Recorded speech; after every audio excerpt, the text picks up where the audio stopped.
आज की इस वीडियो में हम आपको एक बहुत ही हैरत अंगेज किस्सा सुनाएंगे कि किस तरह एक बादशाह ने अपनी दो शहजादियों के साथ बहुत ही जुल्म किया और उनको जंगल में मरने के लिए छोड़ दिया।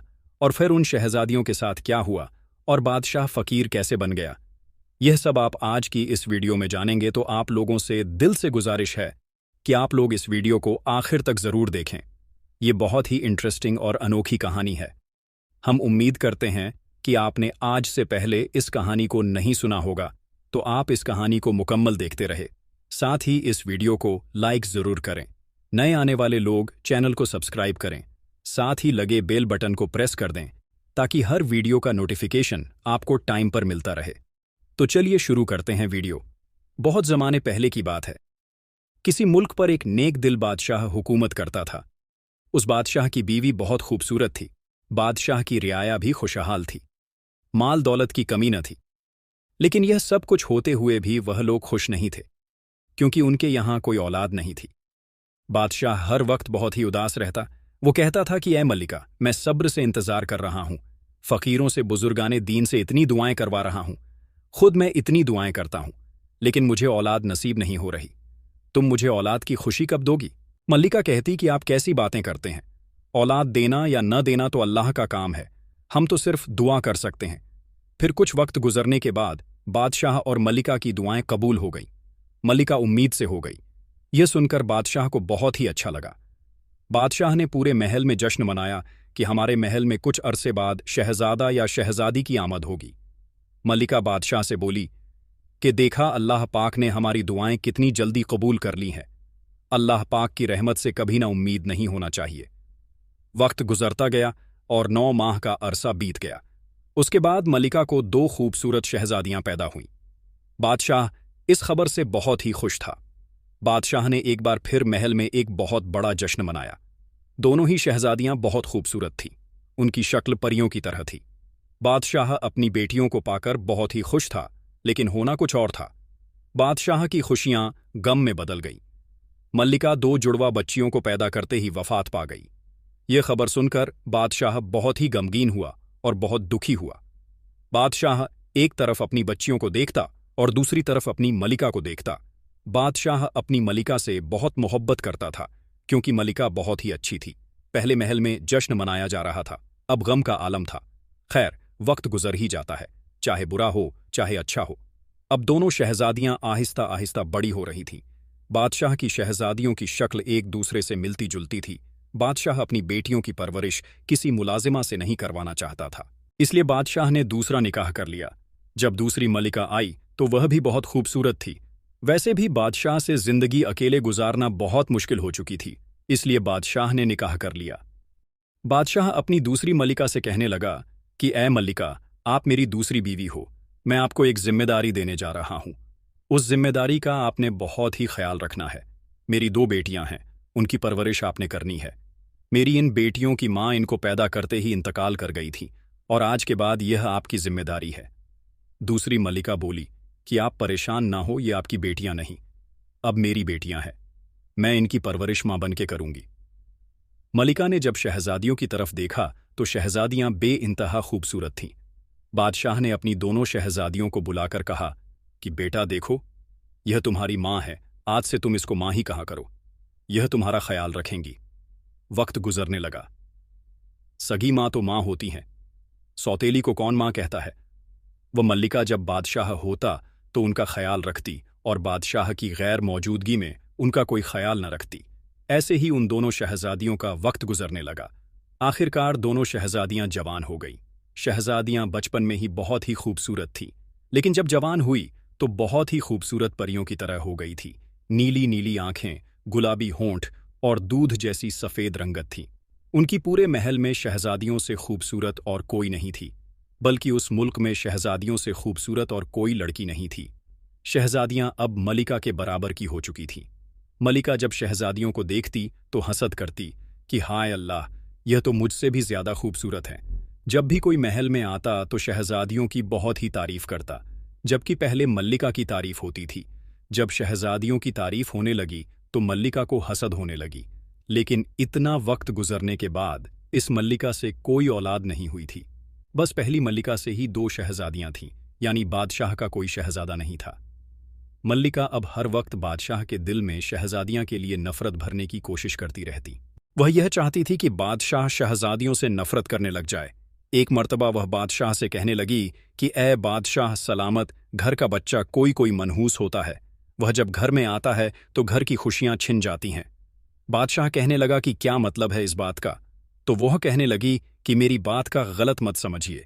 आपकी 2 बेटियां जब पैदा हुईं तो उसी वक्त आपकी बीवी आपसे बिछड़ गई, वह इंतकाल कर गई और अब हमारी कोई औलाद नहीं हो रही। मुझे लगता है कि आपकी दोनों ही बेटियां मनहूस हैं। बादशाह कहने लगा कि ऐसा कुछ नहीं है। मलिका खामोश हो गई। कुछ अरसे बाद फिर मलिका बादशाह से कहने लगी कि बादशाह सलामत, आपसे कुछ कहूं तो आप मना नहीं करेंगे, आप मेरी बात जरूर मानेंगे। मलिका बहुत खूबसूरत थी। बादशाह मलिका से बहुत मोहब्बत करता था। पहले वह एक मल्लिका की जुदाई बर्दाश्त कर चुका था, अब दूसरी मल्लिका की जुदाई बर्दाश्त करने की बादशाह में हिम्मत नहीं थी। तो मल्लिका ने कहा कि आज मैं आपसे जो भी मांगूंगी आप मुझे वह देंगे। बादशाह कहने लगा कि आप मांग कर तो देखिए, मेरी जान भी हाजिर है। मल्लिका कहने लगी कि देख लीजिए, जो मैं मांगने लगी हूं वह कोई आम चीज नहीं है। मल्लिका बहुत ही चालाक और होशियार थी। ऐसे ही बादशाह का दिल बनाती रही। ऐसी बातें करके वह बादशाह का दिल को मुतासिर करती रही ताकि बादशाह इनकार ना कर सके। आखिरकार मल्लिका ने कह ही दिया कि आप अपनी दोनों शहजादियों को जिला वतन कर दें। ये जब से महल में आई हैं, महल में कोई खुशी नहीं आई है और कोई शहजादा भी नहीं आ रहा, और शहजादा पैदा नहीं होगा तो वे आपकी सल्तनत को आपके बाद कौन संभालेगा? ये दोनों ही शहजादियां मनहूस हैं। आप इन दोनों शहजादियों को कहीं जंगल में छोड़ आए। बादशाह कहने लगा कि तुम ठीक कहती हो, हमारे घर कोई शहजादा नहीं आ रहा और हमारी दुआएं भी कबूल नहीं हो रही। मैं ऐसा ही करता हूं। दूसरे दिन बादशाह अपनी शहजादियों से कहने लगा कि आओ बेटा, आज मैं तुम लोगों को शिकार के लिए ले चलता हूं। आज मैं तुम दोनों को जंगल में खूब घुमाऊंगा। दोनों शहजादियां खुश हो जाती हैं और अपने बाप के पीछे पीछे चल पड़ती हैं। वह पहली बार महल से बाहर निकल रही थी। उनको बाहर का कुछ भी नहीं पता था, ना रास्तों का पता था और ना यह जानती थी कि हमारा बाप हमको किस नीयत से ले जा रहा है। बादशाह दोनों शहजादियों को जंगल में ले आया। जब दोनों शहजादियां अपने अपने ध्यान लग गई, यानी खेलने लग गई, तो बादशाह ने मौका देखकर अपनी बेटियों को कहा कि बेटा, मैं यहां से जा रहा हूं और मेरी ये पगड़ी तुम्हारे पास रखी है। मैं अभी आ जाऊंगा, तुम यहां से कहीं भी मत जाना। यह कहकर बादशाह वहां से फरार हो जाता है। दोनों शहजादियां अपने खेल में मग्न थीं। वह तो यही समझ रही थी कि हमारा बाप हमारे पास अपनी पग रख गया है और वह अभी वापस आ जाएगा, लेकिन बादशाह वापस ना आया। सुबह से शाम हो गई। अब दोनों ही शहजादियां काफी परेशान होने लगीं कि हमारा बाबा कहाँ है। दोनों शहजादियां यही सोच रही थीं कि हमारा बाबा आ जाएगा, लेकिन बाप तो हमेशा के लिए छोड़कर चला गया था। जब शाम हुई, अंधेरा छाने लगा, तो छोटी शहजादी रोने लगी कि हमारा अब्बा हमें छोड़कर चला गया है। दोनों शहजादियों को रास्ते का कुछ पता नहीं था। इधर उधर अपने बाप को आवाज देकर ढूंढने लगी, लेकिन बाप कहाँ मिलने वाला था। आखिरकार अंधेरा छा गया। दोनों ही शहजादियां एक जगह पर बैठकर रोने लगी कि अब हम कहाँ जाएं, क्या करें। उसी जंगल में एक दूसरे मुल्क के बादशाह ने अपने वजीर और सिपाहियों के साथ जंगल में डेरे डाल रखे थे। वह किसी शिकार के लिए आए थे और उन्हें शाम हो गई तो वह वहीं पर रुक गए। वजीर ने शिकार किया और शिकार करके उसको भूनने लगा। उस वक्त वजीर की नजर दोनों शहजादियों पर पड़ गई, जो कि तन्हा बैठी दरख्त के नीचे रो रही थी। दोनों शहजादियां बहुत मासूम थीं। जंगल में अंधेरा था, लेकिन उनकी रंगत दूध की तरह चमक रही थी। वजीर उस वक्त बटेर भून रहा था। वजीर की नजरें जब शहजादियों पर पड़ी तो शहजादियों की रंगत दूध की तरह चमक रही थी। आंखें नीली और होंठ गुलाबी थे। वजीर का जो शिकार था वह जल गया। वजीर शहजादियों को देखने में इतना मसरूफ हो गया था। वजीर ने इससे पहले इतनी खूबसूरत लड़कियां पहले कभी नहीं देखी थीं। खैर, वजीर जब जला हुआ शिकार लेकर बादशाह के पास गया तो बादशाह देखकर आग बबूला हो गया कि तुम्हें मैंने जंगल से शिकार पकड़कर भूनने को कहा था और तुम जलाकर ले आए हो। वजीर कहने लगा कि ऐ बादशाह सलामत, इस बात की मैं आपसे माजरत चाहता हूं, लेकिन मैं क्या करूं, अगर आप भी होते तो ऐसा ही करते। बादशाह बोला कि क्या मतलब है इस बात का? तो वजीर ने सारी हकीकत बता दी कि जंगल में मैंने बहुत ही खूबसूरत 2 लड़कियों को देखा है। बादशाह इस बात से बहुत ही मुतासिर हुआ। कहने लगा, अच्छा, अगर यह बात है तो मुझे वहां पर ले चलो, मैं भी तो देखूं कि कितनी खूबसूरत हैं। वह दो लड़कियां वजीर बादशाह को उस जगह पर ले जाता है जहां पर शहजादियां बैठी होती हैं। बादशाह भी देखकर हैरान हो जाता है कि वाकई शहजादियां तो बहुत ही खूबसूरत है। बादशाह का बड़ी शहजादी पे दिल आ जाता है। बादशाह देखकर ही फिदा हो जाता है। बड़ी शहजादी बादशाह को बहुत पसंद आती है और बादशाह भी कुंवारा होता है। अभी तक बादशाह ने शादी नहीं की होती। इतने ही बड़ी शहजादी की नज़र बादशाह पर पड़ गई। वह दोनों शहजादियां बहुत ही घबरा गईं। बादशाह उनके पास आया और बहुत ही नरम लहजे में कहने लगा कि तुम लोग घबराओ मत, तुम लोग कौन हो और इतनी रात में जंगल में क्या कर रही हो। वह दोनों शहजादियां रोने लगीं और रो रो कर सारा किस्सा बयान कर दिया कि हमारा बाप हमें बहाने से जंगल में लाया था और हमें तन्हा छोड़कर चला गया। बादशाह ने दिलासा देते हुए कहा कि तुम दोनों परेशान मत हो, मैं भी एक बादशाह हूं, दूसरे मुल्क से यहां शिकार करने के लिए आया हूं, तुम लोग मेरे साथ महल में चलो। शहजादियां बादशाह के साथ महल में चली गई। दूसरे दिन बादशाह ने मौका देखकर बड़ी शहजादी से कहा कि मैं तुमसे शादी करना चाहता हूं, क्या तुम मेरे निकाह में आना पसंद करोगी। शहजादी भी यही चाह रही थी, क्योंकि शहजादी के पास कोई और चारा भी नहीं था। शहजादी ने सोचा कि मैं बादशाह से शादी कर लूं तो मेरी बहन भी यहीं रहेगी और हमारा और कोई ठिकाना भी तो नहीं है, इसलिए शहजादी बादशाह को हां कर देती है। बादशाह बात सुनकर बहुत ही खुश होता है और महल में एक बहुत बड़ा जश्न मनाता है। शहजादी की शादी जब बादशाह से होती है तो वह मल्लिका बन जाती है और मल्लिका की तरह ही रहने लग जाती है। छोटी बहन भी वहां पर बहुत ही खुश रहने लग जाती है।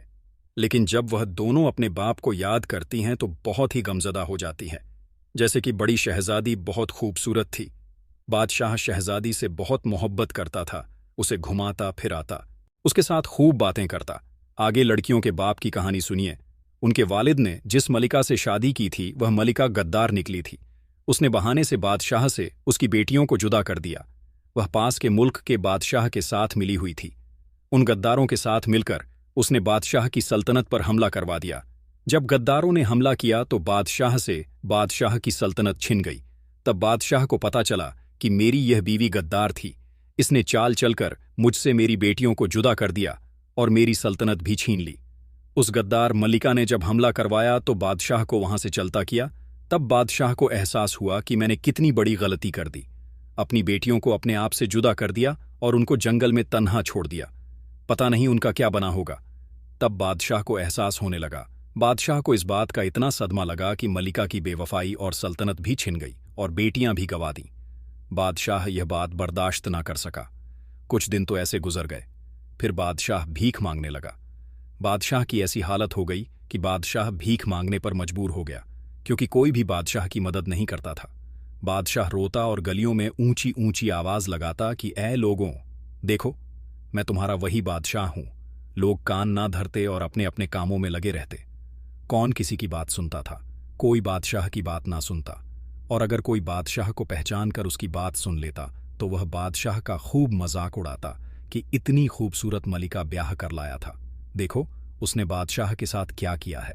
बादशाह को अब इतना पछतावा होने लगा कि बादशाह रो रो कर लोगों को बताता कि हाय अल्लाह, मैंने अपनी बेटियों के साथ ऐसा किया था, उस गुनाह की ही मुझे यह सजा मिल रही है। लोग बादशाह से यह सुनकर और भी नफरत करते कि यह कैसा बाप है, इसने अपनी सगे बेटियों के साथ ऐसा बर्ताव किया। बादशाह अब भीख मांगने पर मजबूर था। लोग थे जो बादशाह से नफरत करने लगे थे कि कोई बाप भी ऐसा नहीं कर सकता। दूसरी तरफ उन शहजादियों की खूबसूरत जिंदगी गुजर रही थी। बाप ने तो उनको जंगल में छोड़ दिया, लेकिन अल्लाह ताला ने उनको फिर से वही सल्तनत अता कर दी, वही आसाइश अता कर दी, वही सहूलत अता कर दी, बल्कि उससे भी ज्यादा, क्योंकि बड़ी शहजादी तो अब मलिका बन चुकी थी। वह उस महल में राज कर रही थी और उसके साथ छोटी शहजादी भी बहुत खुश थी। एक दिन वह दोनों शहजादियां महल के बगीचे में बैठी होती हैं कि बाहर एक भिखारी सदा लगाता है कि अल्लाह उसको खुश रखे जो मुझ भिखारी को खैरात डाले। छोटी बहन कहने लगी कि बाजी बाहर कोई फकीर आया है, मैं उसे खैरात देकर आती हूं, कुछ पैसे देकर आती हूं। छोटी बहन बाहर गई तो बाहर एक फकीर बैठा हुआ था। उस फकीर के कपड़े फटे पुराने पहने हुए थे, पांव में जूते नहीं थे और चेहरा काफी खराब हो चुका था। जब शहजादी ने खैरात डाली तो वह फकीर जो उसका बाप था उसने ऊपर देखा। उस फकीर को ऐसा महसूस हुआ कि यह लड़की तो मेरी छोटी बेटी की तरह लग रही है। छोटी बेटी ने जब बाप की तरफ देखा तो उसको भी लगा कि यह फकीर तो मेरे बाप की तरह लग रहा है, लेकिन वह फकीर कैसे हो सकता है? मेरा बाप तो एक बादशाह है, वह फकीर नहीं हो सकता। शहजादी को जब उस फकीर की शक्ल अपने बाप की तरह लगी तो उसने कहा कि आप अंदर आ जाइए, और पूछा कि आप कौन हैं? फकीर बोला कि बेटी क्या बताऊं, मैं एक बादशाह था और मेरी 2 बेटियां थीं। मेरी एक बेटी तो बिल्कुल ही तुम्हारे जैसी थी। मैंने अपनी दोनों बेटियों को जिला वतन कर दिया और मुझको यह सजा मिली कि मैं एक भिखारी बन गया हूं। खैर, बादशाह ने अपना पूरा किस्सा बयान किया कि उसने अपनी बेटियों के साथ क्या किया और वह भिखारी कैसे बना। छोटी बहन ने बड़ी बहन को भी बुला लिया। दोनों ही बेटियां अपने बाप की कहानी सुनकर बहुत रोई और कहने लगी कि बाबा जान, हम ही आपकी बेटियां हैं। बाप कहने लगा कि बेटियों, मैंने तो तुम दोनों को जंगल में छोड़ दिया था, फिर तुम दोनों शहजादियां कैसे बन गई और इस खूबसूरत महल में कैसे पहुंची? बड़ी बहन बोली कि बाबा, आपने तो हमें जंगल में छोड़ दिया था, लेकिन अल्लाह पाक ने हमें नहीं छोड़ा। अल्लाह पाक ने हमें वही आराम और सुकून दिया है जो हमें आपके घर में मिल रहा था। देखिए बाबा, आज मैं एक मलिका हूं और बादशाह की बीवी हूं। उसके बाद बादशाह ने अपनी बेटियों से हाथ जोड़कर माफी मांगी और बहुत रोया। बेटियों ने भी बाप को माफ कर दिया, क्योंकि बाप बेटी का खून का रिश्ता था। बेटियां ऐसे कैसे कर सकती थीं कि अपने बाप को माफ ना करती? दोनों ही शहजादियों ने बाप को माफ कर दिया और उन दोनों शहजादियों ने अपने बाप को माफ करके अपने साथ उस महल में रख लिया। तो प्यारे दोस्तों, यह थी हमारी आज की कहानी। आपको ये कहानी कैसी लगी कमेंट बॉक्स में ज़रूर बताएं। इस वीडियो को लाइक ज़रूर करें, साथ ही करीबी लोगों के साथ इसे शेयर भी ज़रूर करें।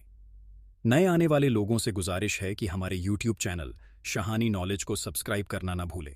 साथ ही लगे बेल बटन को प्रेस कर दें ताकि हर वीडियो का नोटिफिकेशन आपको टाइम पर मिलता रहे। मिलते हैं किसी नई वीडियो में। शुक्रिया। अल्लाह हाफिज़।